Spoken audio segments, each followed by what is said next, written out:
여호와께서 모세에게 이르시기를 내가 이제 한 가지 재앙을 바로와 애굽에 내린 후에야 그가 너희를 여기서 내보내리라.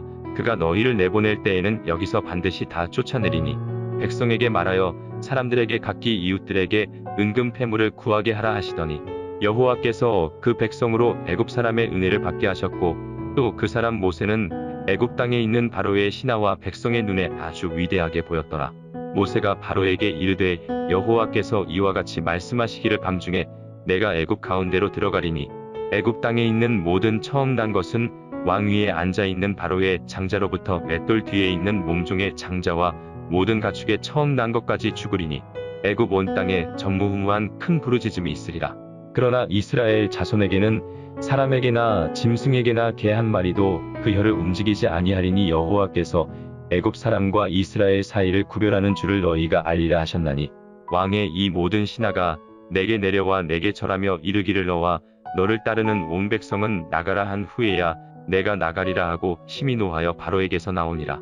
여호와께서 모세에게 이르시기를 바로가 너희의 말을 듣지 아니하리라. 그러므로 내가 애굽 땅에서 나의 기적을 더하리라 하셨고 모세와 아론이 이 모든 기적을 바로 앞에서 행하였으나 여호와께서 바로의 마음을 완악하게 하셨으므로 그가 이스라엘 자손을 그 나라에서 보내지 아니하였더라. 4월 30일 금요 새벽 큐티 시간입니다. 이 시간에는 10번째 재앙 예고에 대해서 살펴보겠습니다. 하나님께서 9가지 재앙을 애굽에 내렸음에도 완악한 바로는 이스라엘 백성들을 내보내지 아니하였습니다. 1절을 보면 하나님께서 모세에게 이제 한 가지 재앙을 더 내린 후에 바로가 반드시 쫓아낼 것이라고 예고하십니다.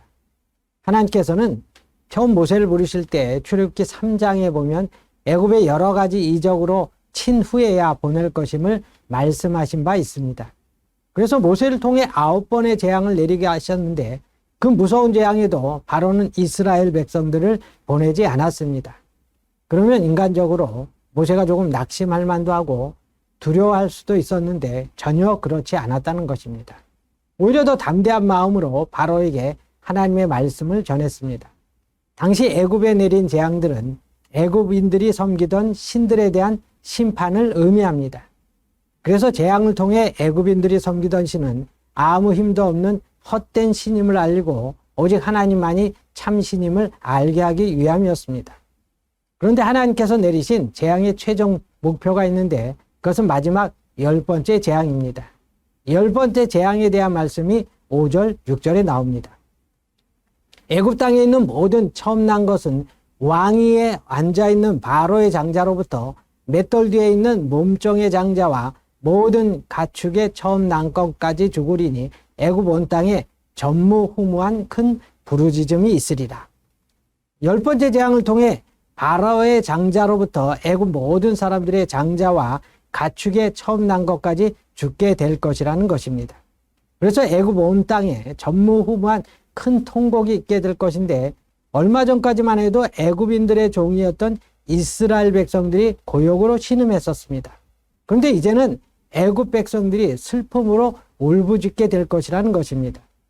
세상에서 가장 큰 슬픔과 애통은 부모 앞에서 자식이 먼저 죽는 것입니다. 애굽 온 땅의 가정들마다 장자가 죽게 될 것이니 얼마나 큰 슬픔입니까? 바로 왕도 예가 아닙니다. 왕의 후계자인 장자가 죽게 됩니다. 그런데 놀라운 것은 이스라엘 백성들이 살고 있는 고센 땅에는 개 한 마리도 죽지 않는다는 사실입니다. 7절 말씀을 보면 그러나 이스라엘 자손에게는 사람에게나 짐승에게나 개 한 마리도 그 혀를 움직이지 아니하리니 여호와께서 애굽 사람과 이스라엘 사이를 구별하는 줄을 너희가 알리라 하셨나니. 사람이나 짐승이나 하나님께서 보호해 주신다는 말씀입니다. 애굽인들과 하나님의 백성들을 구별하신 것입니다. 하나님의 자녀들은 하나님께서 지켜주십니다. 광야 40년 동안 어떻게 보호하여 주셨습니까? 낮에 해가 상치 아니하고 밤에 달이 해치 아니하도록 구름 기둥과 불 기둥으로 보호해 주셨습니다. 물이 없을 때 반석에서 물이 터져 나오게 하셨고 하늘에서 만나와 메추라기를 내려주셨습니다. 이제 10번째 재앙을 통해서 이스라엘 백성들은 드디어 출애굽을 하게 될 것인데 이스라엘 백성들의 구원은 그냥 이루어지는 것이 아닙니다. 유월절 어린 양의 피를 문 임방과 문설주에 뿌림으로 그 피를 보고 죽음의 사자가 넘어가는 것입니다. 이것은 유월절 어린 양 대신 예수님의 보혈을 의미합니다. 예수님 때문에 이스라엘 백성들도 구원받은 것이고 오늘을 사는 우리들도 보혈의 공로로 구원받게 된 것입니다.